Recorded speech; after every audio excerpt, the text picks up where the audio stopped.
Breaking news in the Jeffrey Epstein case. Jeffrey Epstein's little black book is missing.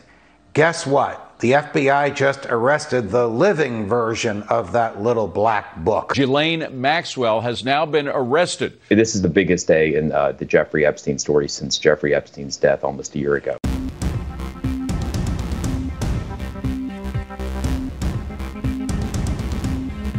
Ghislaine Maxwell was arrested earlier today by federal agents in New Hampshire.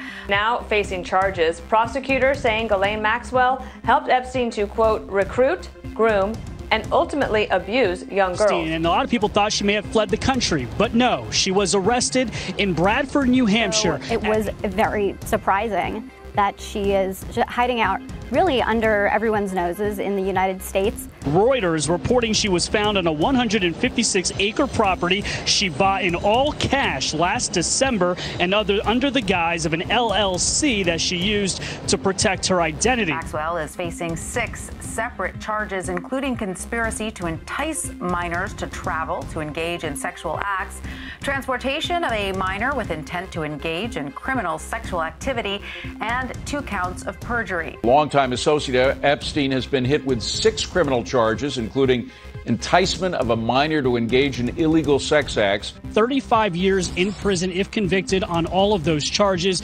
She pretended to be a woman they could trust. Girls as young as the age of 14 were procured for Epstein. Maxwell played a critical role in helping Epstein to identify, befriend, and groom minor victims for abuse.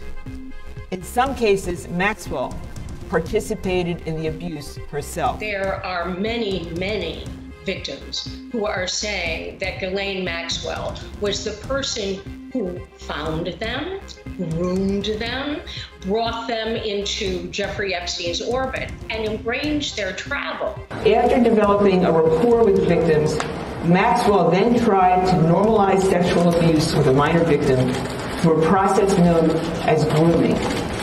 For example, Maxwell would discuss sexual topics with the victim and undress in front of the victim or be present for sex acts involving the minor victims and Epstein. Prosecutors are asking David that she stay in confinement, detained until her trial, because they note that she's worth tens of millions of dollars and has traveled internationally at least 15 times over the last 3 years. Maxwell lied because the truth, as alleged, was almost unspeakable. So in 10 seconds, tell me, just from all the research you've done on Maxwell, does she seem like the kind of person who might take her own life in custody? I just want to get this out here early. Absolutely not. They see her as an extreme flight risk. I'm not going to comment on anyone's status in this investigation, but I will say that we would welcome Prince Andrew coming in to talk with us. We would like to have the benefit of his statement.